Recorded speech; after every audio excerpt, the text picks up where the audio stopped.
As melhores odds do mercado você encontra na KTO. Acesse via link do Futeboteco que está aqui na descrição e assim você ajuda o canal. E tá em clima de despedida, assim, você sente que é esse o ano derradeiro, que ele vai embora mesmo, a partir do... Ele deu algumas declarações, saiu notícia ano, né? Do Robson Morelli falando da questão da universidade de uma das filhas que vai estudar na Europa, que ele já teria decidido junto à família de voltar para a Europa e tudo mais.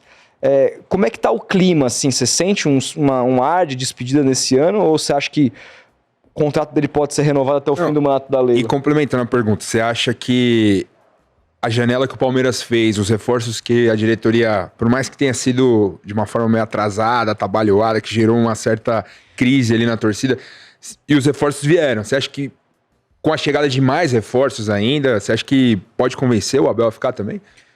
Então, são duas perguntas bem interessantes e aí já com algumas informações que dá para apurar lá dentro. Evidentemente que o futuro, e aí eu tentei extrair isso da entrevista coletiva e ele não respondeu, ele desviou o foco. Ele falou, meu foco é o presente. Que eu perguntei para ele, você, na última entrevista, quando ele falou, né, sobre isso, foi lá em Barueri. Foi em Barueri, se não me engano? Depois de perder pro Novo Horizontino. E esse dia eu tava de folga. E aí no jogo seguinte, eu perguntei pra ele, né? Na última coletiva, você deixou uma bomba na nossa mão. Porque ele fala isso, ele levanta e vai embora da coletiva. Sim. Acabou, ninguém mais teve a oportunidade de perguntar. E aí eu abro a coletiva seguinte, e aí eu pergunto pra ele, na última coletiva você deixou uma bomba na nossa mão. Você está falando que 2025 é o seu último ano de Palmeiras, porque está no seu contrato, ou porque já é uma decisão tomada? Porque ele já tinha falado isso antes. Que era, esse daqui é meu último ano, é meu último ano, meu último ano. Ele sempre renovou o contrato. Essa questão da filha dele, e aí com todo respeito às publicações que foram feitas, né, não é nenhuma surpresa porque ela postou nas redes sociais. Ela postou no Instagram dela que ela passou. E ela não passou em uma, nem duas, ela passou em 3 faculdades na Europa. E foi uma... O que tem de apuração nesse caso é o fato dele querer voltar para não deixar a filha dele sozinho. E esse é o ponto que, conversando com pessoas que são muito próximas à família dele, principalmente a filha, a própria esposa do Abel e o Abel aconselhou, falou, estude numa faculdade na Europa para você voltar para a Europa, ter oportunidades na Europa, mas ela também cogitava fazer uma faculdade aqui no Brasil. Ela queria prestar vestibular aqui no Brasil, mas foi uma orientação dos pais de, vai lá para você ter mais oportunidades, até porque uma das universidades é na Itália, então vai aprender mais um idioma, vai ter a possibilidade de aprender mais uma cultura, mas isso não está atrelado ao trabalho do Abel. Não é um problema para ele hoje, não, então viver... Até onde eu saiba, até onde as pessoas que estão muito próximas dele falam, isso não está atrelado, não está definido. Não está definido. O Paulo Massini, que tem um contato de Massini, precisa voltar aí, hein? Precisa. É um professor, tá sempre lá gênio, segunda-feira. Exatamente. Muito bom o programa, Obrigado. Muito bom mesmo. O beijão pro Massa, pro Dudu e pro William, que fazem com a gente lá o programa toda segunda, mas o Massini já até falou isso uma vez no canal dele, né? Eles estão reformando apartamento. O cara tá reformando apartamento, reformando um carro e ele tá querendo ir embora? Não sei. Às vezes sim, às vezes ele tá reformando para vender. Então não dá para saber. Então e teve uma questão também que foi comentada na bolha palmeirense ali, que os auxiliares dele já estariam também vendo possibilidade de mudança, então, alugando, conversando com empresas de mudança da Europa. Então tudo isso está sendo especulado, mas até agora, até onde eu saiba, não existe nenhuma definição da parte de ninguém. Ninguém definiu nada. O que aconteceu foi...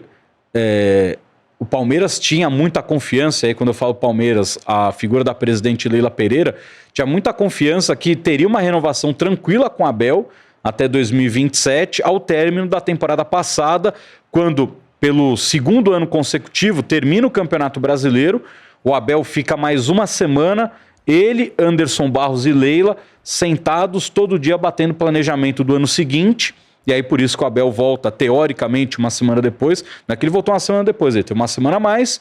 Então, pela CLT, que hoje a dele é assinada aqui no Brasil, obrigatoriamente ele tem que cumprir 30 dias de férias. Então, isso já estava combinado, assim como foi combinado ano passado. E ano passado também ele retornou uma semana depois de todo o grupo, porque isso já tinha sido acordado anteriormente com a direção. Então, já existia um pensamento, vai ser tranquilo renovar. Já existiam essas conversas. O Hugo Cajuda veio para o Brasil para conversar com a direção do Palmeiras sobre isso. Só que o planejamento que foi feito nessa semana a mais do Abel, quando ele volta de férias, não existiu. Porque o próprio Abel depois ele falou nas entrevistas coletivas, subiu um pouco o tom com a direção do Palmeiras, e aí também extremamente estratégico. Quem eram os alvos do início do ano? Leila e Barros. O Abel fala, eu tô cobrando eles. Só que eles estão se conversando o tempo inteiro. Óbvio que existe cobrança, óbvio que não é um papinho ali do Abel só para tentar ele tirar o dele da reta com relação à cobrança da torcida, mas ele deixou publicamente, falou, eu também não estou 100% satisfeito, porque o Palmeiras ficou 2 meses conversando com o Andréas Pereira e já sabia que não ia dar certo. Por mais que o Andréas ficasse, não, vamos ver, gostei, os números são legais. A gente soube aqui de uma fonte muito próxima do Andrés, né? Muito mesmo, assim, tipo, muito E não ia próxima. rolar. E o cara falou, mano, o Palmeiras fez uma proposta aí e ele não quer ir, não vai. Exato. E as notícias saindo e a gente vendo o cara falando, assim. Aí...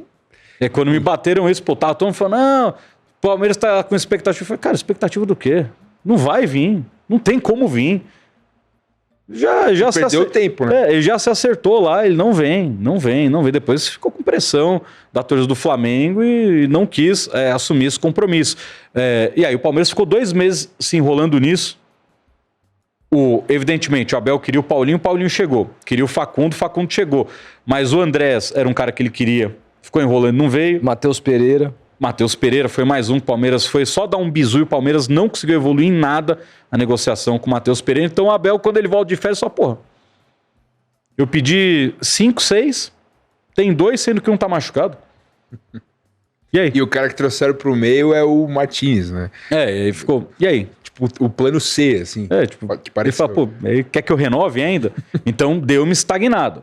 Essas conversas, nesse momento, até onde eu saiba, estão paralisados. Só que agora, você empolga, você traz Vitor Roque, que é um cara que o Abel queria. Só que o Palmeiras não cogitava trazer ele agora. A ideia era trazer para o meio do ano, para a janela pré-mundial de clubes.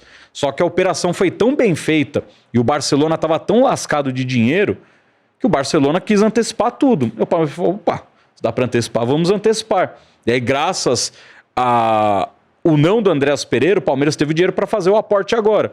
Porque se o Andréas Pereira vem, o Vitor Roque só viria no meio do ano, com o Palmeiras contando com os novos patrocinadores que vão cair, com as cotas de televisão e também com a grana do Mundial de Clubes, que ainda não está 100% definida, mas deve ser algo ali em torno de 15 milhões de dólares, né? Então o Palmeiras contava, se a gente for tentar o Vitor Roque vai ser para o meio do ano. O Palmeiras conseguiu ainda por um valor abaixo que o Barcelona gostaria de vendê-lo, tanto que agora tem as metas contratuais, que são praticamente impossíveis de serem batidas, né? O cara tem que ser dos 3 melhores jogadores do Mundial de Clubes. Ele vai disputar a competição com Mbappé, Rodrigo e Vini. Ele tem que jogar mais que esses 3. Só do Real, né? Então, só os outros, sem contar os outros, pô. Então, tem Salah. Então vai ser Harry Kane. Vai ser loucura. Óbvio que é muito difícil ele bater. Ele tem que ser artilheiro do campeonato para bater a segunda meta. Então, o Palmeiras conseguiu trazer ele por um preço mais barato do que iria investir no meio do ano, porque o Barcelona queria recuperar aquilo que pagou para o Atlético Paranaense do fixo, que foram uns 30 milhões de euros. Então, óbvio, quando ele volta, ele fala, fiquei uma semana aqui, estão me enchendo o saco na internet que eu voltei uma semana depois e não mudou nada. Você acha que a diretoria usa o Abel como um escudo? O escudo? Ou não? Usa como escudo, bunker, tudo. Por que você acha que ele se deixa assumir essa posição assim? Não é prejudicial pra ele também? Então... Eu fico incomodado às vezes. Eu falo, pra que comprar essas brigas? Você é treinador, cara. Você não é o diretor, você não é o porteiro. Você não tem que assumir essas broncas. Eu acho que se ele não comprasse essa briga, talvez ele já poderia ter saído. Porque ele vai muito além de apenas ser o técnico do Palmeiras. Ele, muitas vezes, ele é o porta-voz do Palmeiras. Ele é o porta-voz com o palmeirense. Né? Tem a chave do CT, né? Sim, e aí ele está por dentro de tudo que acontece no Palmeiras. Tudo ele sabe o que está acontecendo.